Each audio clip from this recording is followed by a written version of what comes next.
Paz y alegría en Jesús y María. Liturgia de la Palabra de la Eucaristía Dominical. Desde la Ciudadela Jesús y María. Preside el Padre Teófilo Rodríguez. Cuando el pueblo de Israel había regresado del destierro en Babilonia y vivían las dificultades de reconstruir el país devastado, el profeta Isaías les proclama el anuncio gozoso que describe un glorioso y universal futuro para su pueblo santo. Pongamos atención.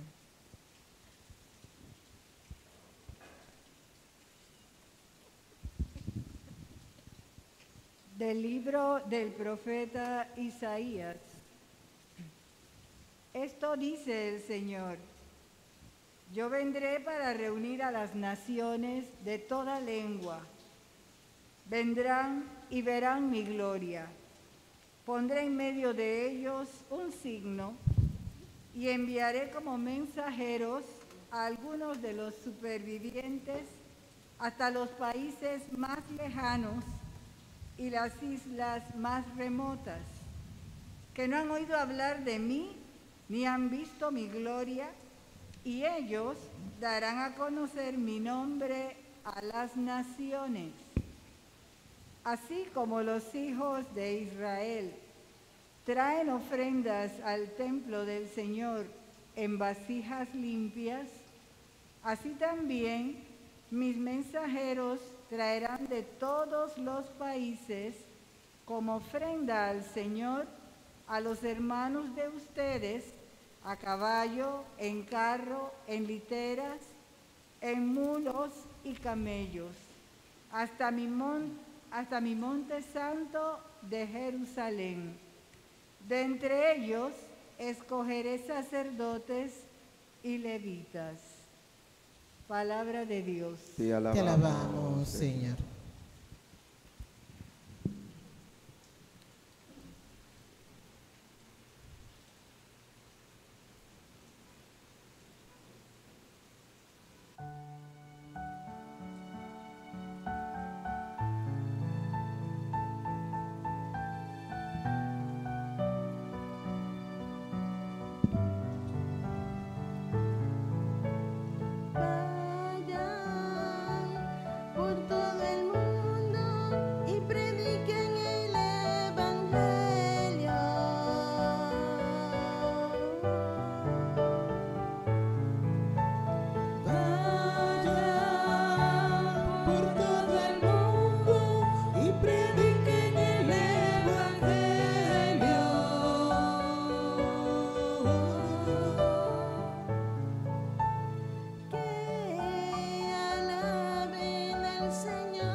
autor de la carta a los Hebreos anima a la fe de los cristianos, sometidos a pruebas y dificultades, recordándoles que estas no son sino correcciones con las que Dios Padre ayuda a sus hijos a crecer. Escuchemos este mensaje. De la carta a los Hebreos. Hermanos, ¿ya se han olvidado ustedes de la exhortación que Dios les dirigió como a hijos diciendo: Hijo mío, no desprecies la corrección del Señor, ni te desanimes cuando te reprenda, porque el Señor corrige a los que ama y da azotes a sus hijos predilectos. Soporten pues la corrección, porque Dios los trata como a hijos. ¿Y qué padre hay que no corrija a sus hijos? Es cierto que de momento ninguna corrección nos causa alegría, sino más bien tristeza, pero después produce en los que la recibieron fruto de paz y de santidad.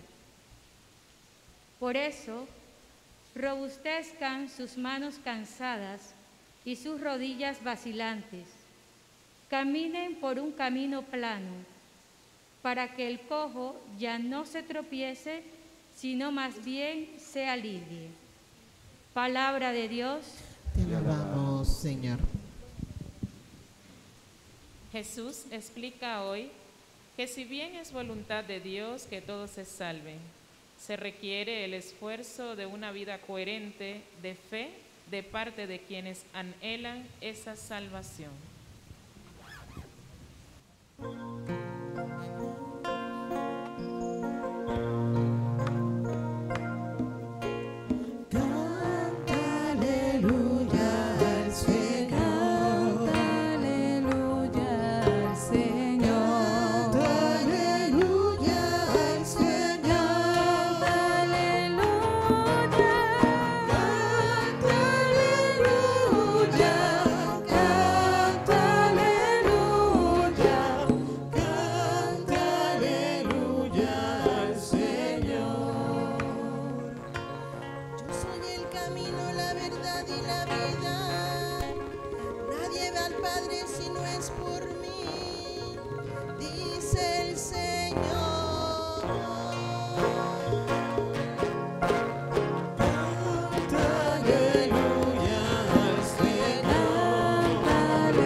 Señor esté con ustedes. Y con tu espíritu. Lectura del Santo Evangelio según San Lucas. Gloria a ti, Señor.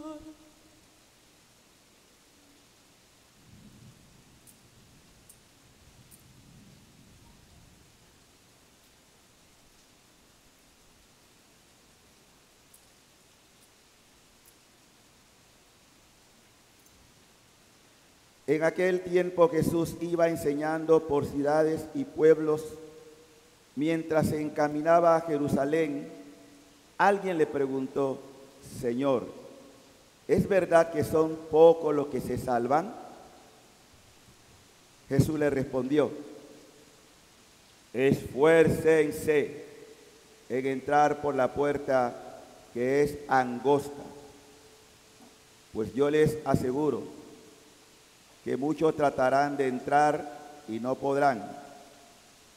Cuando el dueño de la casa se levante de la mesa y cierre la puerta, ustedes se quedarán afuera y se pondrán a tocar la puerta diciendo: Señor, ábrenos. Pero él le responderá: no sé quiénes son ustedes.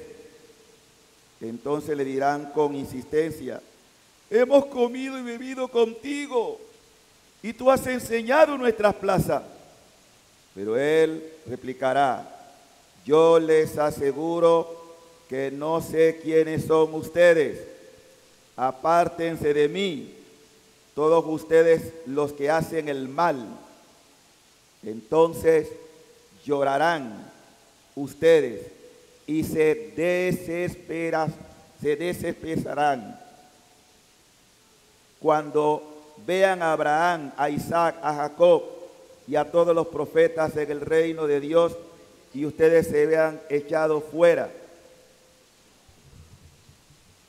Vendrán muchos de oriente, del poniente, del norte y del sur, y participarán en el banquete del reino de Dios. Pues los que ahora son los últimos serán los primeros, y los que ahora son primeros serán los últimos. Palabra del Señor. Gloria a ti, Señor Jesús.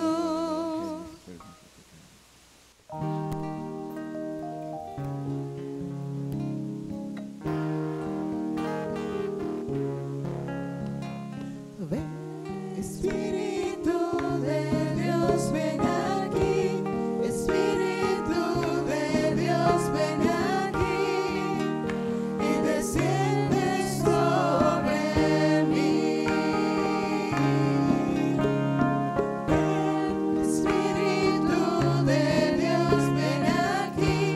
Espíritu de Dios, ven aquí y desciende sobre mí.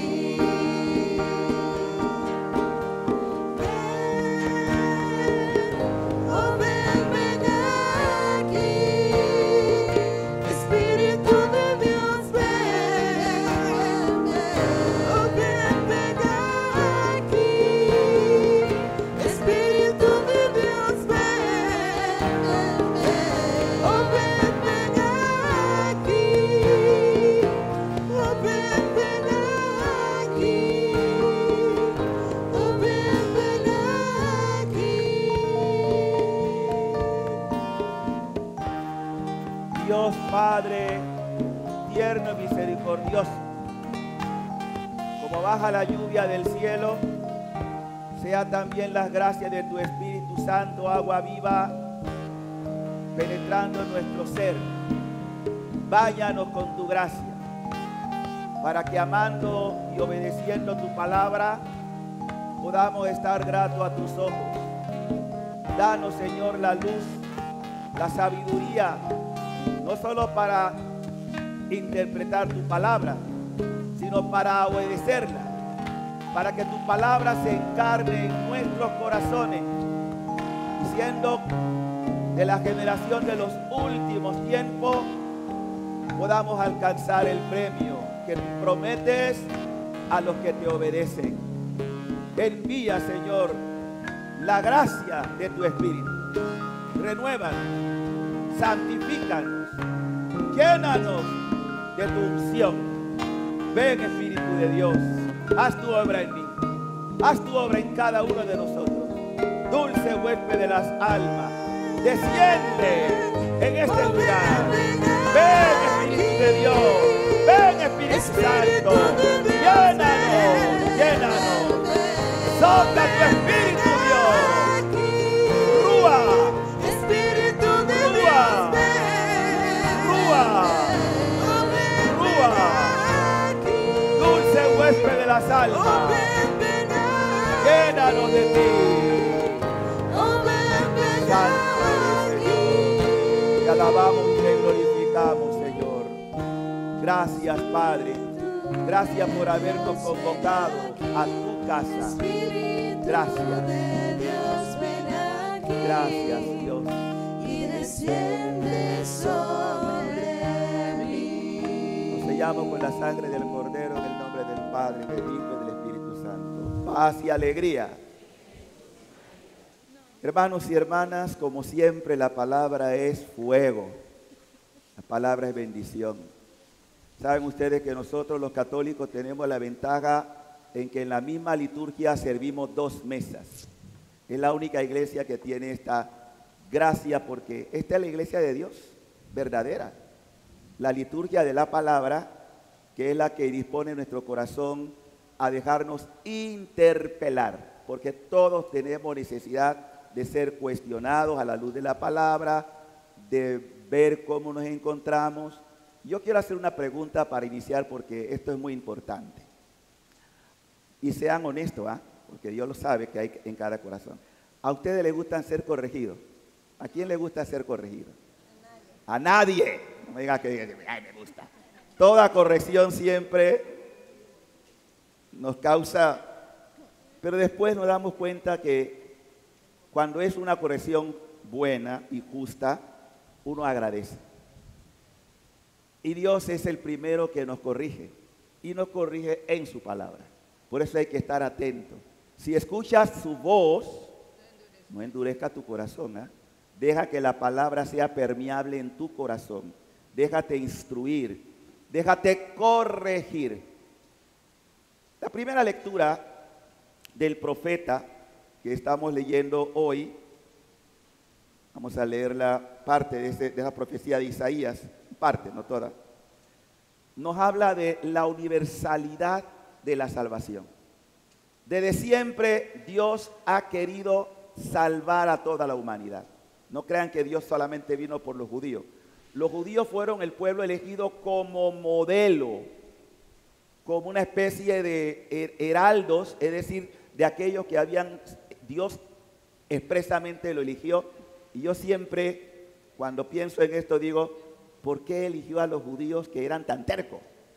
Porque a Dios le gusta trabajar con los tercos. Dios le gusta trabajar con aquellas personas que a veces son duras, de dura cerviz para entender. No buscó a los más, y habían pueblos en tiempos de los israelitas, cuando Dios lo eligió, habían pueblos más cultos, los egipcios, por ejemplo, otras naciones, los chinos, ya existían también, o sea, existían otros pueblos.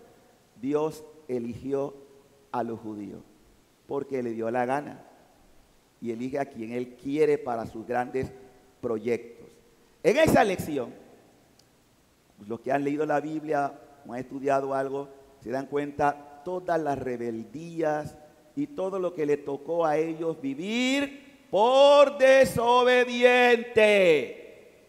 Por eso queda como una especie de consigna para nosotros: cuidado cuando desobedece, cuidado porque toda desobediencia tiene consecuencia.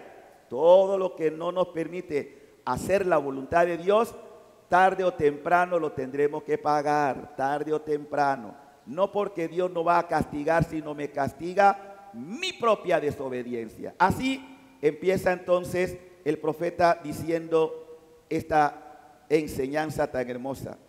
Yo vendré para reunir a las naciones de todas lenguas, de todas. No digo solamente los judíos, de toda lengua. Vendrán y verán mi gloria. O sea que Dios quiere que todos, porque es Padre de todos, todos conozcamos su majestad, su gloria, su reinado.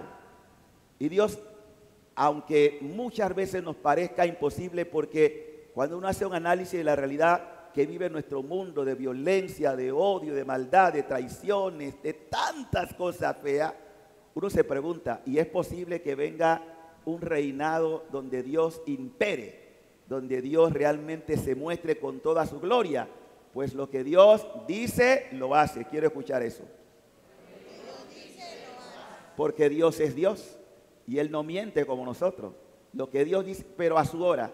Dios no usa el reloj como tú y como yo. Dios tiene su tiempo perfecto. Y el tiempo de Dios, cuando dice va, es porque va. Así se cumplió, por ejemplo, el tiempo perfecto de la encarnación. El Verbo se hizo carne. Así se cumplió el tiempo perfecto de la redención y vino a redimirnos con su muerte y resurrección.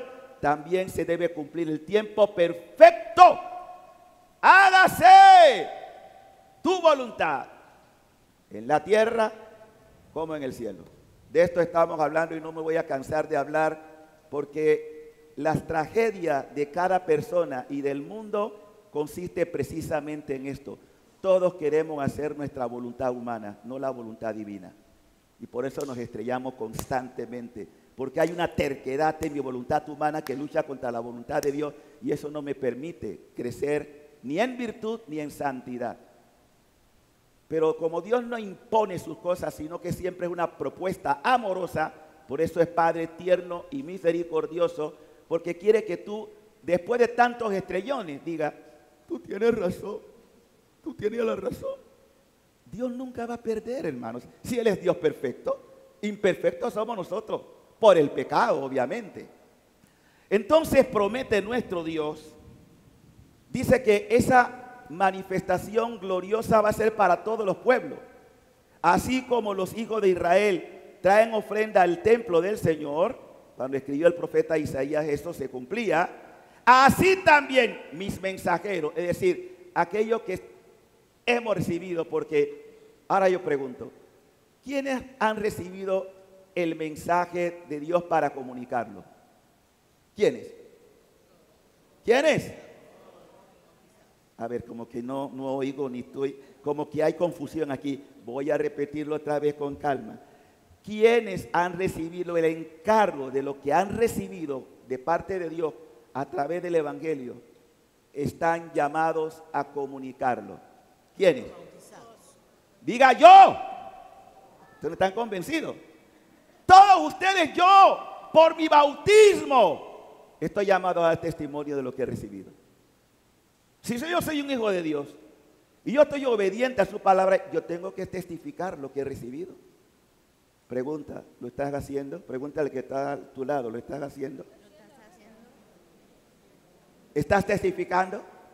¿Estás dando razón de tu fe? ¿O te da vergüenza? Si alguno se avergüenza de mí en esta generación perversa, mala, yo también me voy a avergonzar de ustedes. Por eso, Señor, pero yo iba a la iglesia, yo iba allá a la Ciudadela, yo escuchaba la misa del Padre Teo. ¿Y de qué? Eso no te va a salvar. Oír, mucha gente oye, pero poca gente obedece, poca gente cumple. Hermano, esto es serio, el mensaje de hoy es muy serio, bueno, siempre es serio, pero el de hoy, candela viva. Entonces, termina esa primera lectura diciéndonos que esa manifestación vendrán de todos los lugares, con literas, con mulos, con caballos, con camellos, hasta mi monte santo de Jerusalén. En ese tiempo acuérdense que el templo era el lugar de honor donde habitaba Yahvé o Dios, y habían celebraciones así festivas, las grandes, como la Pascua por ejemplo, y otras fiestas entre otras, que los judíos subían a Jerusalén para llevar sus ofrendas ante el templo. Ahora la pregunta es, ¿y en qué quedó ese templo? ¿Existe el templo? Existe en ruinas. El templo desapareció. ¿Por qué? Porque eso fue solamente un momento que Dios quiso mostrar que realmente Él habitaba en ese templo, pero con la venida del Mesías estableció otro templo. ¿Dónde está hoy ese templo? ¿Dónde está ese templo? ¿No saben ustedes que son templos del Dios vivo? ¿No saben ustedes que están siendo por su bautismo presencia de Dios? Y que esa presencia se renueva en cada Eucaristía para recordarme que es Él quien vive en mí. Y que debe ser el número uno de mi corazón. Porque es obedecer el primer mandamiento. A Él amarlo sobre todas las cosas. ¿Es así mi templo? Le doy el honor, la gloria, la alabanza que merece mi Dios en mi alma. Pregunta. La respuesta no la tengo yo, cada uno de ustedes. Yo tengo la mía ya. Él es mi Señor. Él es mi jefe. Él es mi Salvador. Él es mi Redentor. Y no quiero nunca avergonzarme de Él.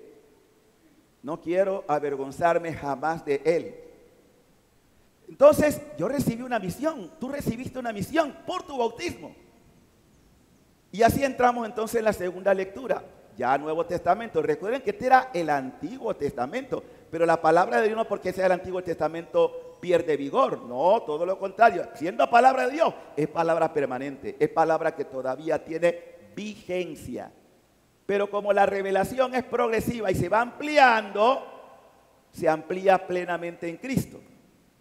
Cuando se escribe esta segunda lectura, ya Cristo murió y resucitó y ha enviado el Espíritu Santo, por lo cual se supone que tenemos mayor comprensión o debíamos tener mayor capacidad de entender lo que Dios ha dicho. Y miren lo que dice el libro de los Hebreos, un libro que se escribía en un ambiente sacerdotal, que se conjugaba lo antiguo y lo nuevo, pero en la persona de Cristo como sumo y eterno sacerdote, porque Él es el sumo y eterno sacerdote. Y los que escriben el libro, miren esta belleza. Ya se han olvidado ustedes de la exhortación de Dios.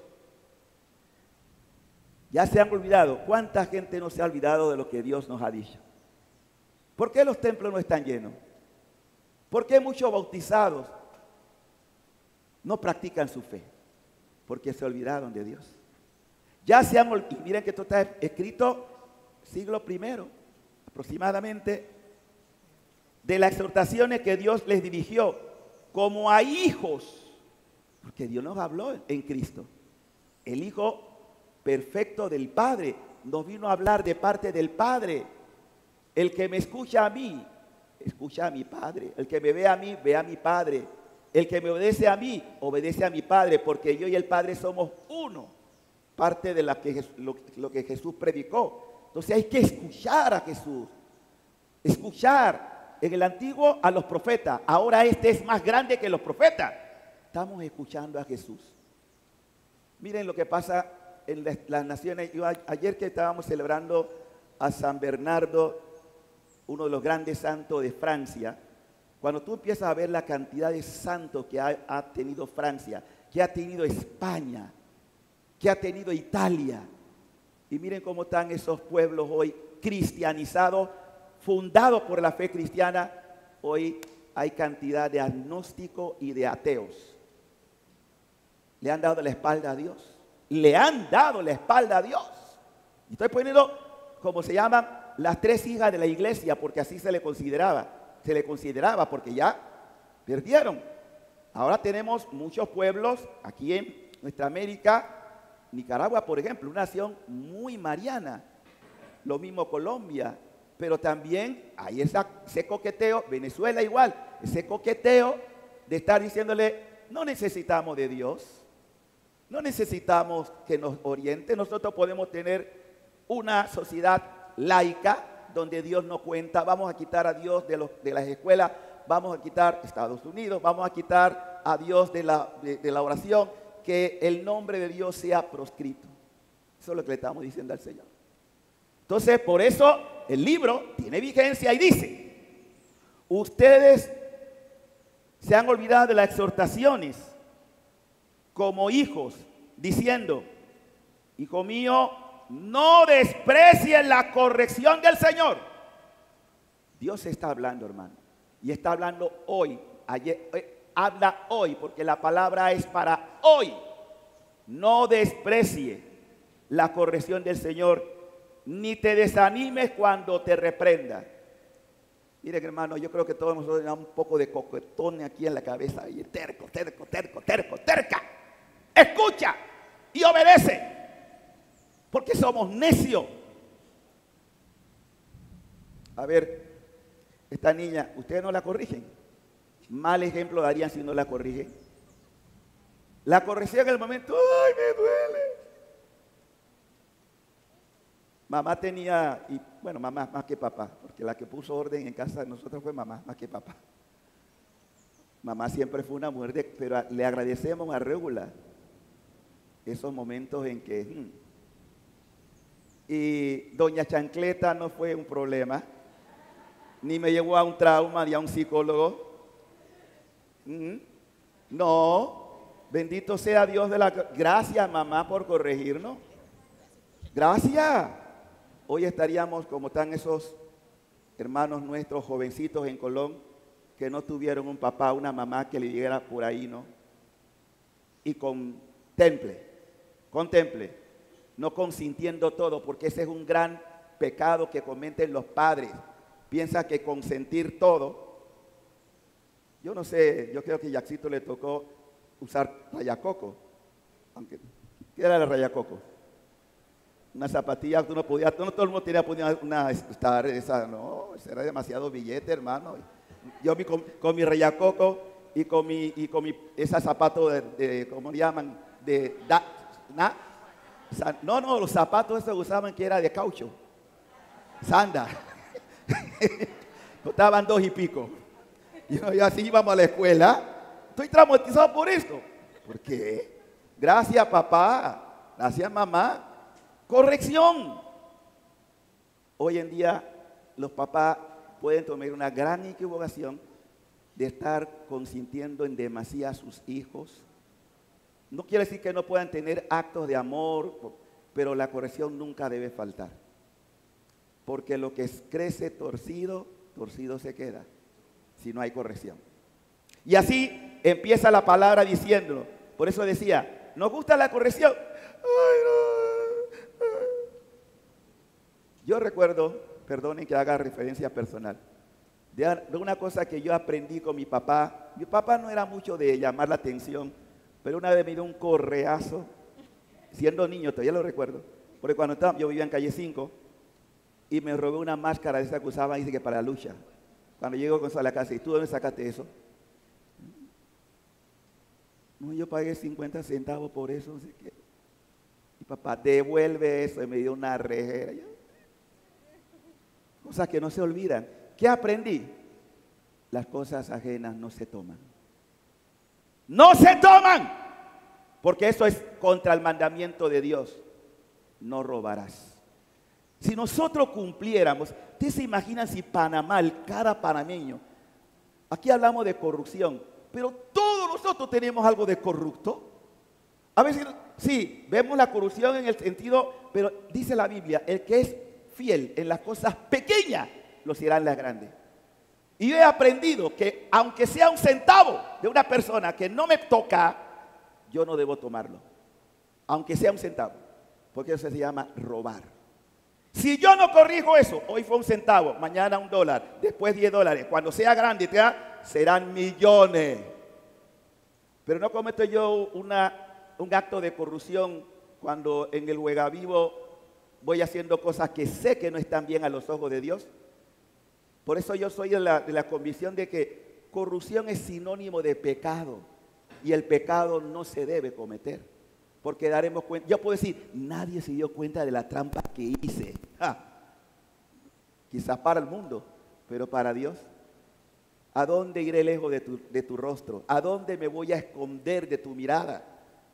Si escalo el cielo, si voy a la profundidad del abismo, ahí te voy a encontrar. No puedo escaparme de Dios.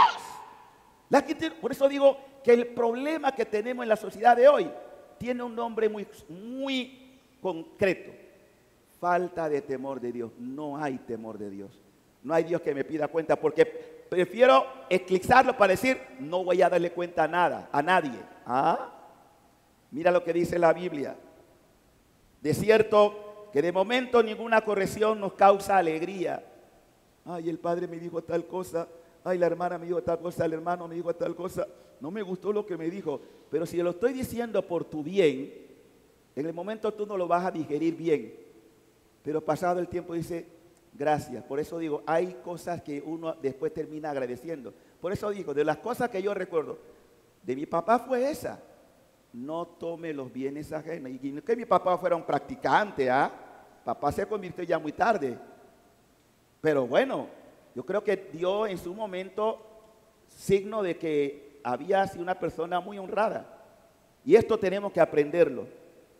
Dice, pero después produce en los que lo recibieron, ¿qué produce? Paz y santidad.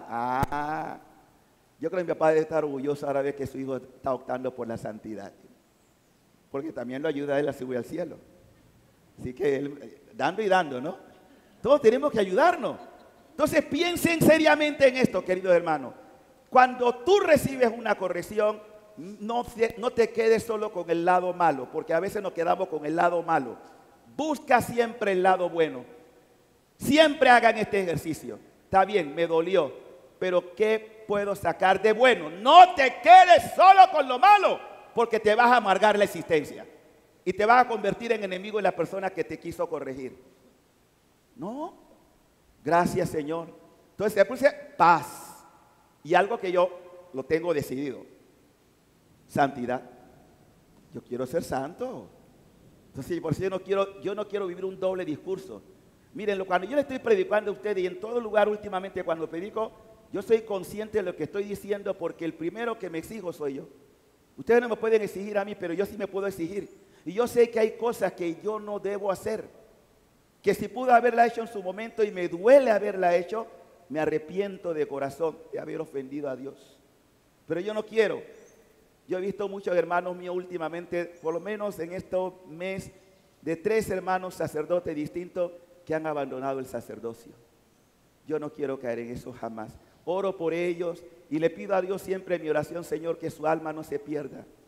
Porque duele, mi hermano. Después de tanto sacrificio, después de tanta entrega, y que ayudaron, porque ayudaron al pueblo, a la gente, terminan diciendo, me equivoqué. ¿Cómo que te equivocaste, hermano? ¿Cómo que te puedes equivocar de una vocación? Que con amor, porque a nosotros no nos imponen el sacerdocio. Por eso es un proceso largo de preparación, para que cuando tú culmines, entonces te puedes decir, ¿estás seguro que quieres esto?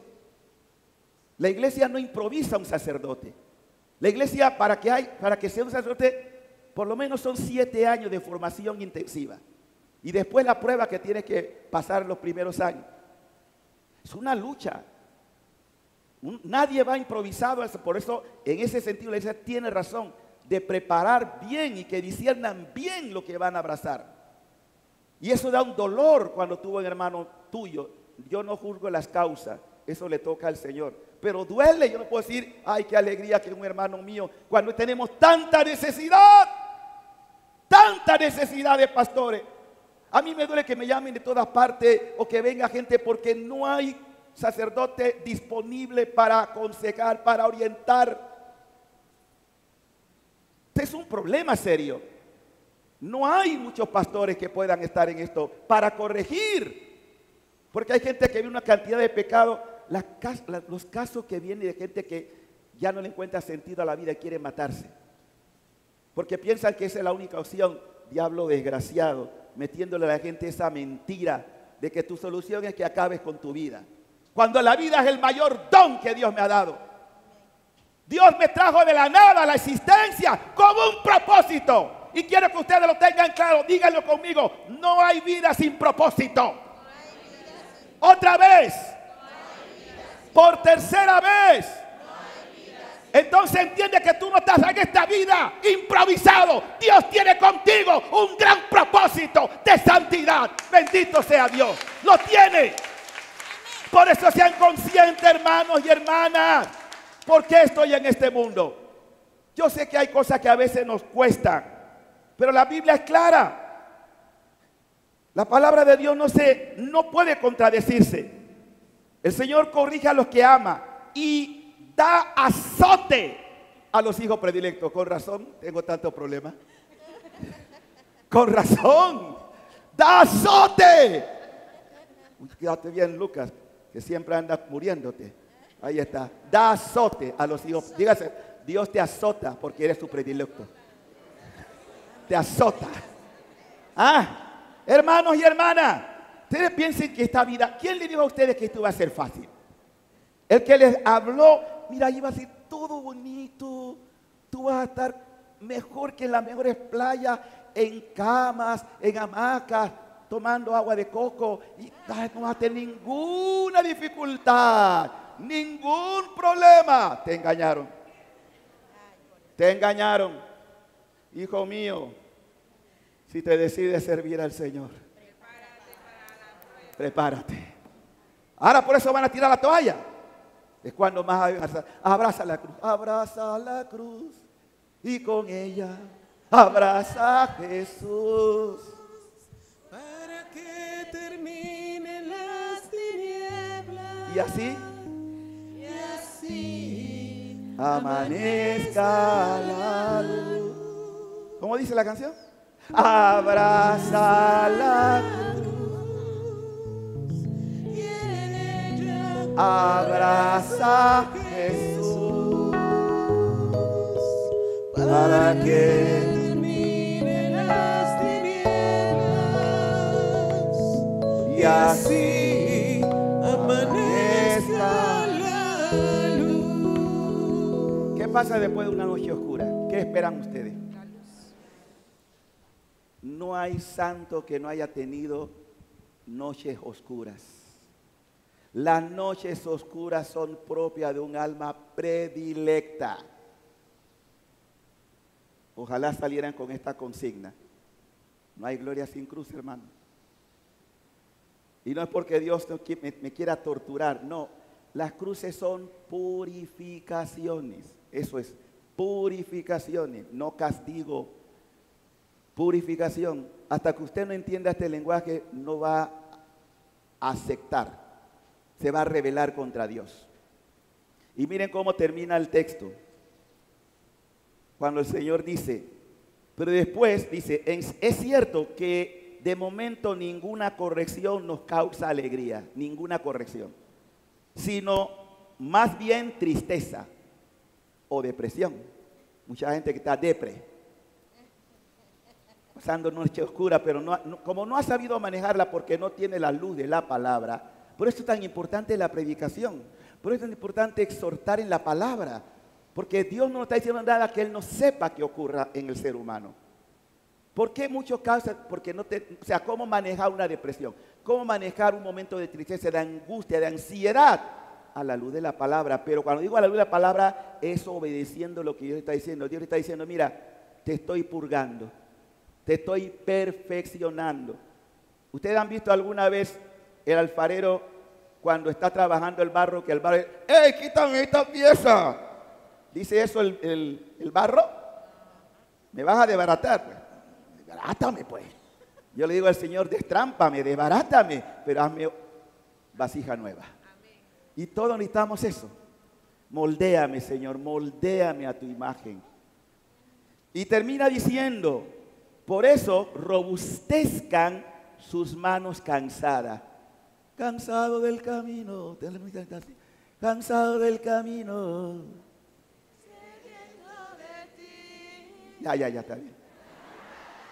Hay mucha gente así, cansada, agobiada, triste, melancólica, deprimida, rodillas vacilantes. Ay, todo le da miedo. Ay, ¿qué va a pasar conmigo? Ay, me voy a morir. Ay. Diablo desgraciado, metiéndole miedo a la gente. ¿Qué dijo Jesús el primer día que resucitó a los discípulos? No tengan miedo. Si Él está conmigo, no hay nadie que pueda estar contra mí. Pero eso depende de tu fe en Él. No tengan miedo. El miedo, lo repetiré cientos de veces, viene del diablo. Él siembra el miedo en el corazón, porque el miedo paraliza. El miedo te inhabilita. El miedo te amarra. Y cuando te tiene así, dicen, esta es presa mía. Desgraciado. Dice la palabra, para que el ciego, repito, y su rodilla vacilante caminen por camino plano, para que el cojo ya no se tropiece, sino más bien se alivie. Bien, el Evangelio completa los dos escenarios del libro de Isaías y de los Hebreos. Porque una pregunta, creo que todos ustedes y yo me la hemos hecho. ¿Alguna vez se han preguntado, quién se salva? ¿Cuántas personas se salvan? ¿Ustedes creen que Dios en su misericordia va a permitir que pierdan más gente o que gane más gente el demonio que Él? Miren, agradezca que existe el purgatorio, pero no piensen poco, piensen más. Hay mucha gente que vamos a encontrar en el cielo y dice, ¡hey, tú estás aquí! Bendita misericordia que actúa en el último momento. Pero no esperen el último momento. Trabaje ahora, en este instante, su salvación. Pero Dios no puede perder. Dios no envió a su Hijo para perder. Pero hay un purgatorio que parece como si fuera un infierno, quiero que lo sepan. Infierno muy duro. Y algunos místicos santos lo dicen, como si fuera, no es el infierno. Esas almas, por eso la madre nos dice, bendita el alma que va al purgatorio, ya tiene garantía de salvación, pero no sabe cuántos años o siglos va a estar allí. La Virgen dijo en Fátima algo que dejó a mucha gente horrorizada, de una niña. ¿Qué decía Victoria que tú quieres tan de Fátima? A ver. Era una amiga de una hermana de Lucía que había muerto hace un año o algo así. Hasta la menciono por nombre, se llamaba Amelia. Y ella preguntó, que empezaron a preguntar a los niños por gente que había muerto. Fulano está en el cielo, le decía la Virgen. Fulano está en el cielo. Y Amelia dice, estará en el purgatorio hasta el fin del mundo. Tira en línea. Tira en línea. ¿Qué pudo haber cometido esa muchacha para estar ahí hasta el fin del mundo? Va a salir, ¿no? No se condenó. Pero, ¿por qué? Por eso el evangelio de hoy es radical, como siempre debe ser. Dice la palabra de Dios, esfuércense en entrar por la puerta que es angosta. Miren, Jesús siempre habla con términos, con expresiones que los judíos le era familiar.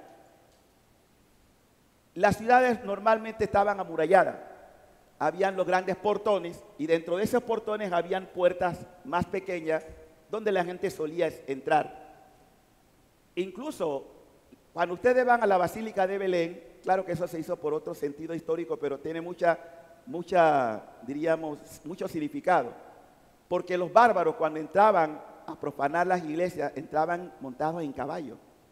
Entonces tuvieron que hacer, para evitar esas profanaciones, que las puertas fueran muy angostas. Y cuando usted entra a la Basílica de la Natividad, todo el mundo tiene que entrar agachado, porque es una puerta angosta, ¿sí? Para entrar allí. Entonces eso tiene un gran significado. Jesús lo dice claramente. Dice la palabra, por entrar por la puerta que es angosta. ¿Qué quiere decir eso? ¿Qué implica qué? Dile al que está a tu lado, tienes que esforzarte.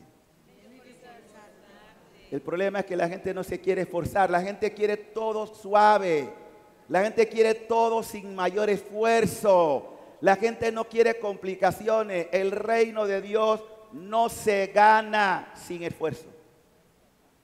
Ténganlo clarito. Por eso que ahora yo puedo entender, como decía Teresa de Ávila, ¿por qué tienes tan pocos amigos? Porque si tratas a tus amigos así, pero lo haces por bien, para curtirnos, para forjarnos, como el yunque, ahí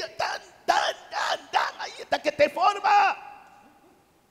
Un día ustedes le dirán, Señor, todo lo que tú hiciste por mí, valió la pena, gracias. Ahora ustedes están chillando, ahora lloran, pero los que lloran van a cantar con júbilo en la gloria de Dios. Aleluya, aleluya, aleluya. Benditos los que lloran. Por eso Jesús habla de esto, las bienaventuranzas. Los que hoy están sufriendo, es que la moneda se va a cambiar. Dios lo ha prometido, Él va a cambiar esa moneda. Los que hoy están padeciendo, los que hoy están sufriendo, los que hoy son marginados. Y por eso dice nuestro Señor, pues yo les aseguro, muchos tratarán de entrar y no podrán. Los que querían la vida, yo cuando veo a esta gente que se jacta de millones y los que son capaces de despilfarrar cuando hay tanta necesidad.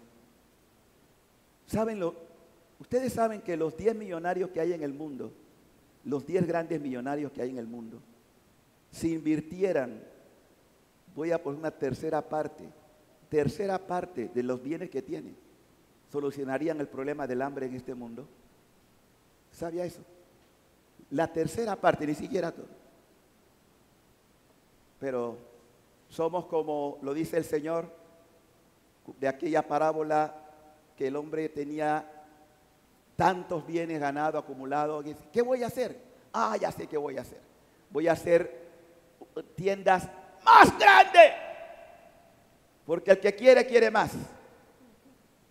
Codicia, avaricia. pudiendo ganarse el cielo, como Zaqueo. Ese sí fue vivo.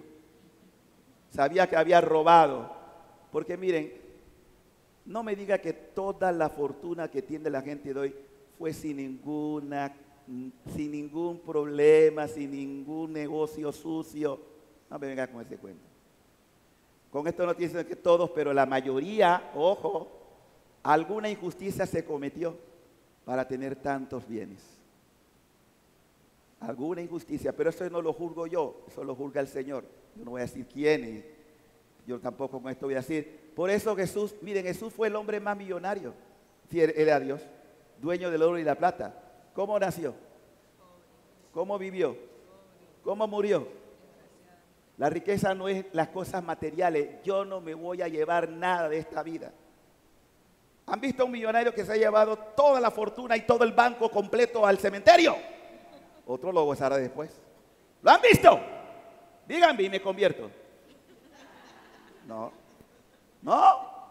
Y no lo van a ver tampoco. Aproveche lo que Dios le da, pero úselo para ganarse amigos. Amigos para el cielo. Invierta bien, no solamente en la parte material, invierta también en salvación. Porque usted es católico, usted es bautizado. Invierta bien. Haga el bien mientras pueda. Y termina el texto diciendo, cuando dice, algunos llegarán al final, Señor, Señor, ábreme. Yo no lo conozco. Sí, pero yo fui a un congreso, yo fui a la misa del Padre Teo, yo estuve ahí, y no es garantía de salvación ni siquiera venir a misa. Porque hasta el diablo puede estar en la misa, escondido, escondido. No es garantía. Y la salvación es un acto personal. Yo no puedo salvar a mis hermanas por más buenas que sean, ni ellas me pueden salvar a mí. Cuando yo estaba empezando este camino, alguno de mis parientes decía, hey, reza por mí, ¿me vas a salvar? ¿Qué? Yo no salvo a nadie, te salvas tú. O sea, la salvación es un acto personal.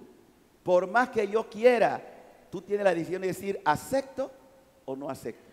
Yo te hago una propuesta, yo por eso predico, porque la predicación es abrir propuesta. Ustedes pueden escucharme, y yo sé que hay gente que viene a la misa, ni le entra ni le vale. Así de sencillo. Van por cumplimiento, como dice un predicador. Cumplo y después miento. ¿Entienden? ¿Sí? O sea, ¿de qué me sirve a mí estar escuchando, pero no obedeciendo la palabra? El primero que se afecta en una predicación es el predicador. Porque si yo le estoy predicando a usted un discurso que yo no estoy esforzándome para hacer, yo soy un mentiroso y daré cuenta a Dios. A ustedes puede que le aprovechen, pero yo responderé ante Dios. Entonces yo no puedo tener un doble discurso de lo que estoy diciendo. Por eso yo sé que esto cuesta. Las pruebas que uno tiene, me decía alguien, padre, yo no sé cómo usted ha aguantado. Yo sé que es una gracia de Dios. Porque hay momentos en que uno humanamente quiere decir ya no más. Pero lo dije ayer predicando en Veracruz y lo digo aquí. De esta iglesia y del Dios que yo creo que es verdaderamente Jesucristo, mi Salvador, jamás me voy. Esta es la iglesia de Cristo y esta es mi iglesia. Una, santa, católica y apostólica. Esta es la iglesia. Pero hubiera sido muy fácil seguir oyendo cosas. Vente para acá. Un obispo ortodoxo me hizo una propuesta que me fuera con ellos. Con todo respeto, pero porque puedo tener dificultades, ¿por qué voy a...? No. El Señor me ha dicho claramente que esto requiere esfuerzo y va a tener prueba. No por una prueba yo voy a dejar el sacerdocio. Entonces, ¿qué aprendí? ¿Qué asimilé? Si es propio de un siervo de Dios, no hay santo en la iglesia, ni habrá que no haya tenido su prueba. Ninguno. Todos pasaron pruebas. Y peores que nosotros. Peores. Y así va terminando. Van a venir dice el Señor al final de los días, estábamos tocando la puerta, Señor, Señor, ábrenos, ábrenos, ábrenos. Hemos bebido y comido contigo. Es decir, iba a la misa y comulgaba. Hemos comido contigo. No te conozco, bacalao, aunque venga disfrazado. No te conozco. Hermano, ni siquiera la comunión, ni siquiera recibir la comunión es garantía de salvación. Está muy serio, ¿ah?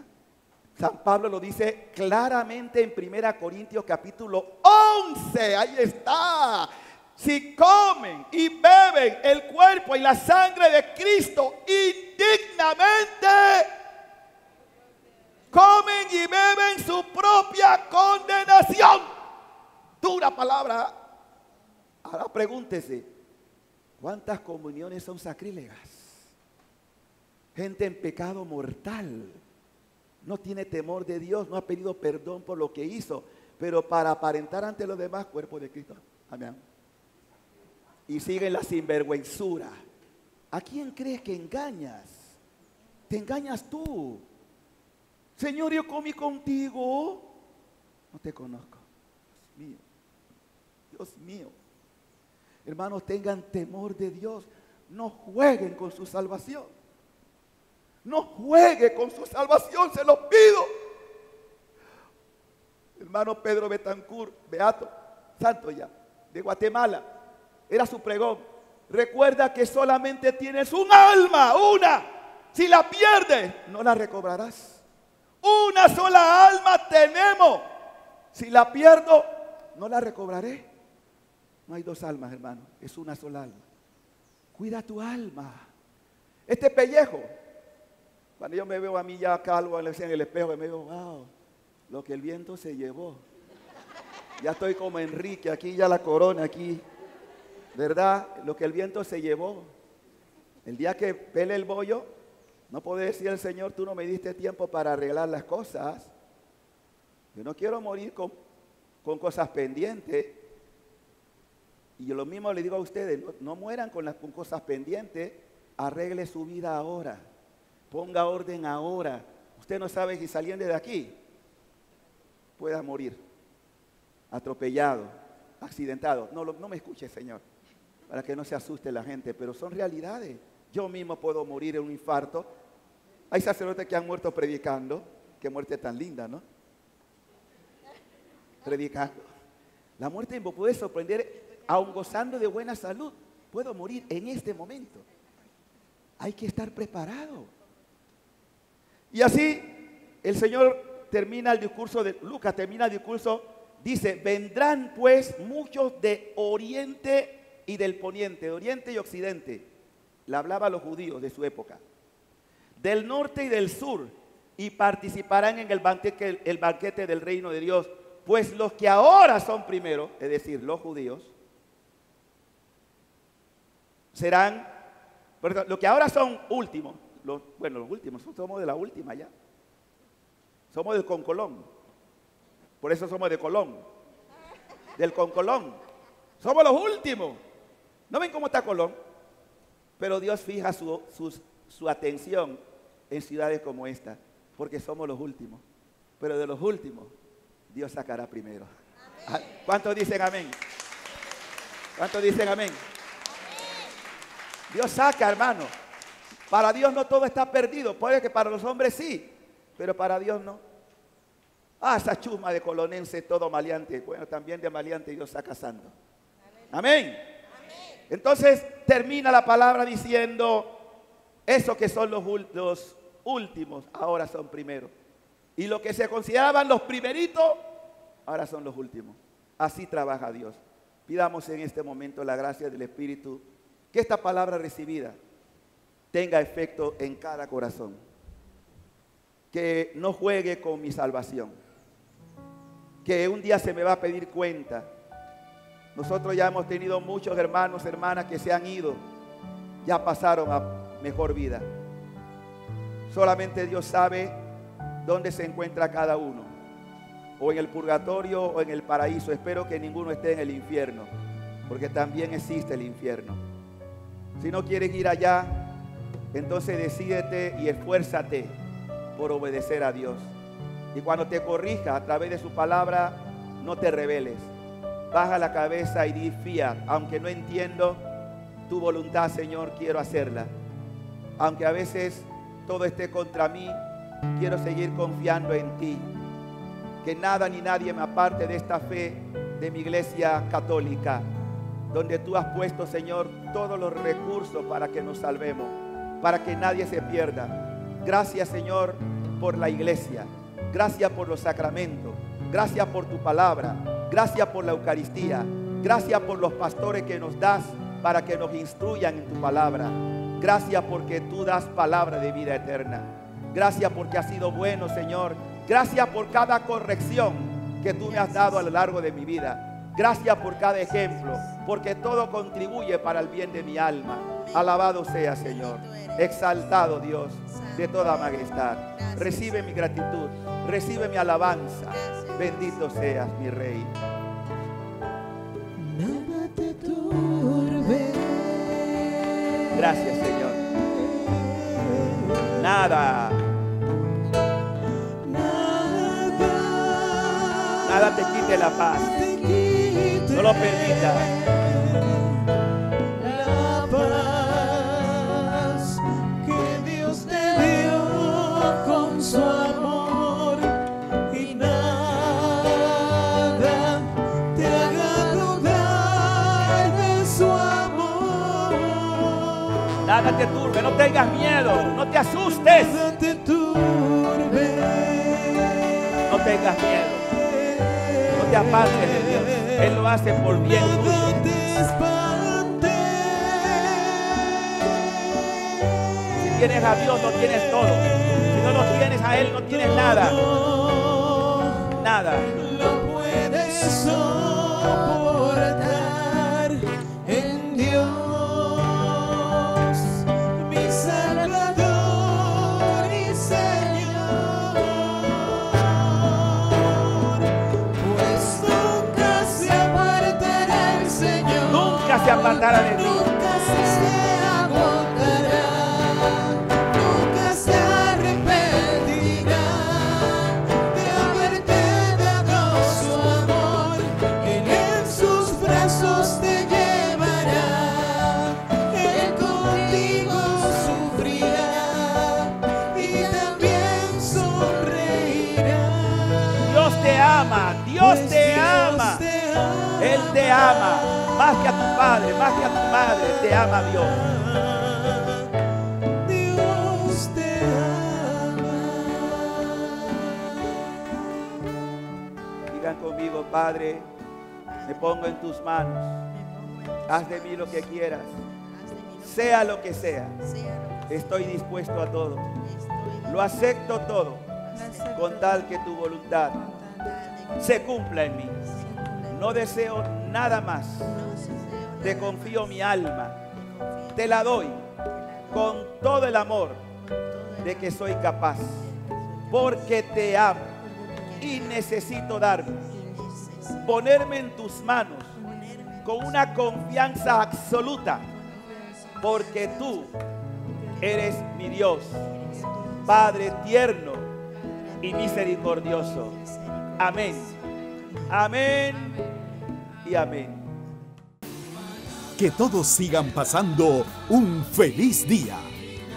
Bendiciones.